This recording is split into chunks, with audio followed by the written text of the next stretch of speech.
Contract वाली बहू। नरेश की माँ अपने बेटे से मिलने दिल्ली आ रही है। इस बात का पता चलते ही नरेश के दिल में हलचल मच जाती है।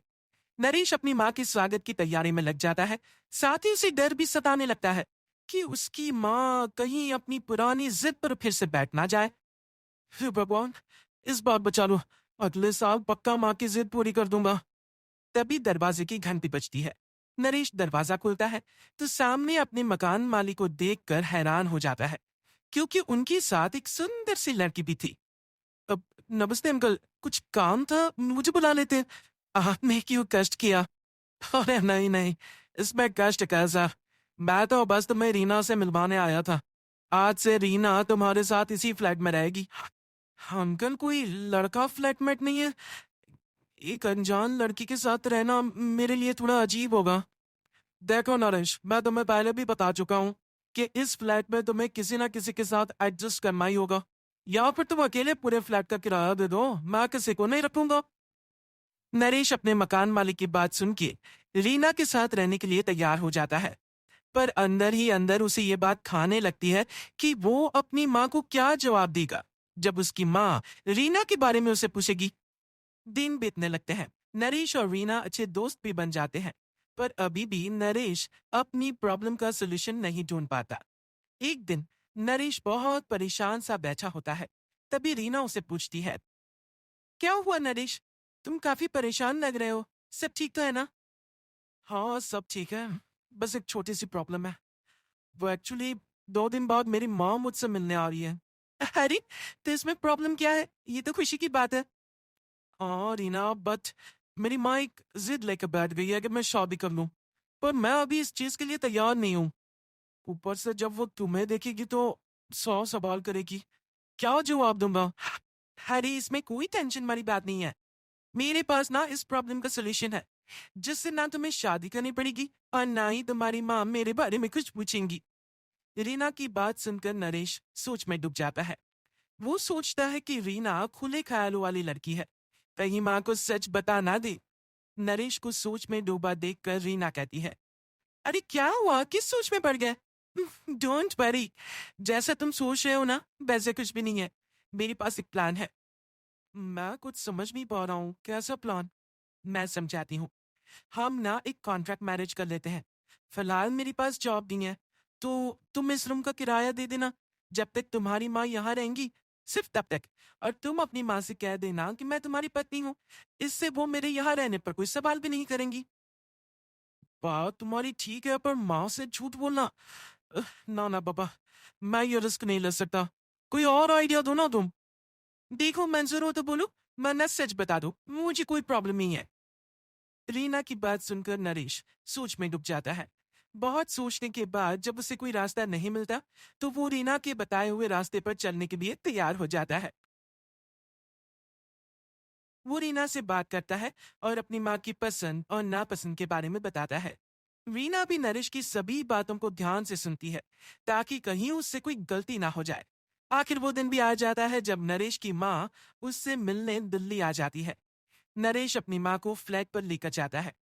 जैसे ही नरेश की माँ फ्लैट के अंदर जाती है, रीना उसके पैर छू लेती है। ये देखकर नरेश की माँ थोड़ी घबरा जाती है और नरेश से पूछती है, अरे बेटा नरेश, ये कौन है? माँ, ये आपकी बहू रीना है। माफी चाहता हूँ, सब कुछ इतनी जल्दी में हुआ कि आपको बता ही नहीं पाया। इसलिए सोचा कि क्यों ना आपको सरप्राइज दिया जाए। अरे बेटा, मैं तो बस तेरा घर बसा हुआ देखना चाहती थी। हाँ, बहुत अरमान थी अपनी इकलौते बेटी की शादी को लेकर, लेकिन कोई बात नहीं, शायद किस्मत को यही मंजूर होगा। ये कहते ही नरेश की माँ रीना को गले लगा लेती है। रीना बेटिया, मेरा बेटा न थोड़ा नादान है, पर तुम काफी समझदार लगती हो, और मैं जानती हूँ कि तुम इसका बहुत अच्छे से ध्यान रखोगी। माँ, आप चिंता मत कीजिए, मैं सब संभालूंगी। नरेश की माँ अपने बहू और बेटे के साथ खुशी खुशी रहने लगती है। दिन बीतने लगते हैं। नरेश की माँ और रीना का रिश्ता बहुत मजबूत होता चला जाता है। वो दोनों सारा दिन एक साथ रहती और खूब बातें करती।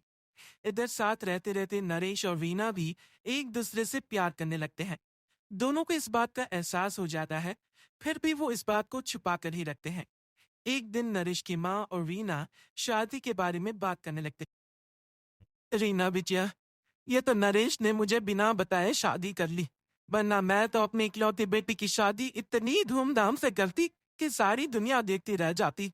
अच्छा माँ, आप ऐसा भी क्या करती नरेश और मेरी शादी में जो दुनिया देखती रह जाती? अरे बिटिया, एक माँ के अरमान तुम अभी नहीं समझोगी। मैं तो अपनी बहू को एक रानी की तरह लेकर आती और शादी भी बिल्कुल शाही अंदाज में करती, पर मेरे तो सारे अरमान ऐसे ही रह गए। खैर, मुझे तो अपने बेटे और बहू की खुशी चाहिए बस। ये कहते हुए नरेश की माँ की आंखों में आंसू आ जाते हैं।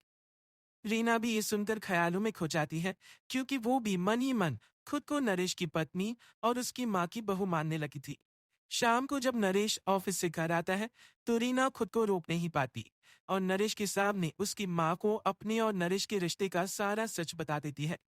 रीना की बात सुनकर नरेश की माँ दोनों से बहुत नाराज हो जाती है और घर वापस जाने की बात करने लगती है। तुम दोनों ने मुझसे सच छुपाकर बहुत ठेस पहुंचाई है मुझे। अब तुम लोगों के साथ नहीं रहना चाहती मैं। कल ही वापस चली जाऊंगी अपने घर। माँ, मुझे माफ कर दो। ये सब मैंने रीना के कहने पर ही किया है, वरना मैं भी आपको कभी ठेस पहुंचाने के बारे में सोच भी नहीं सकता। हाँ माँ, हमने ये सिर्फ आपका दिल रखने के लिए किया। प्लीज हम दोनों को माफ कर दीजिए। तुम दोनों ने मेरे अरमानों के साथ खिलवाड़ किया है, और वैसे भी मुझे अपने बेटे के लिए एक अच्छी लड़की ढूंढनी है, इसलिए मेरा यहाँ से जाना ही बेहतर होगा। माँ की ये बात सुनकर रीना खुद को रोक नहीं। माँ, क्या मैं आपके घर की बहू बनने लायक नहीं हूँ? रीना की बात सुनकर नरेश हैरान रह जाता है। नरेश की माँ भी कुछ समझ नहीं पाती। मैं कुछ समझी नहीं, आखिर तुम कहना क्या चाहती हो? माँ, मैं वो नरेश से बहुत प्यार करती हूँ, और साथ ही साथ मैं आपको भी अपनी माँ मान बैठी हूँ। आज जब आपकी बातें सुनी तो खुद को रोक नहीं पाई, इसलिए सारा सच आपको बता दिया। रीना की बात सुनकर नरेश की माँ की आंखों में आंसू आ जाते हैं और वो अपने बेटे नरेश और रीना को गले लगा लेती है। मेरे घर की बहू तो सिर्फ रीना बिटिया ही बनेगी। मैं आज ही तुम दोनों की शादी की तारीख निकलवा दूंगी। बस एक बार तुम्हारे घर वाले मान जाए। उसी दिन रीना के माता पिता भी उनके फ्लैट पर आ जाते हैं। दोनों परिवार आपस में बैठकर बातें करते हैं और शादी के लिए राजी हो जाते हैं। रीना भी कॉन्ट्रैक्ट फाड़ देती है और कहती है, सही मायने में मैं अब बहू बनूंगी। अब तक तो सिर्फ कॉन्ट्रैक्ट वाली बहू थी। उम्मीद है कि आपको हमारी ये कहानी पसंद आई होगी। कृपया हमारे चैनल को सब्सक्राइब करें और सभी अपडेट्स के लिए बेल आइकन जरूर क्लिक करें। और हाँ, वीडियो लाइक और शेयर करना मत भूलिएगा। Bye bye.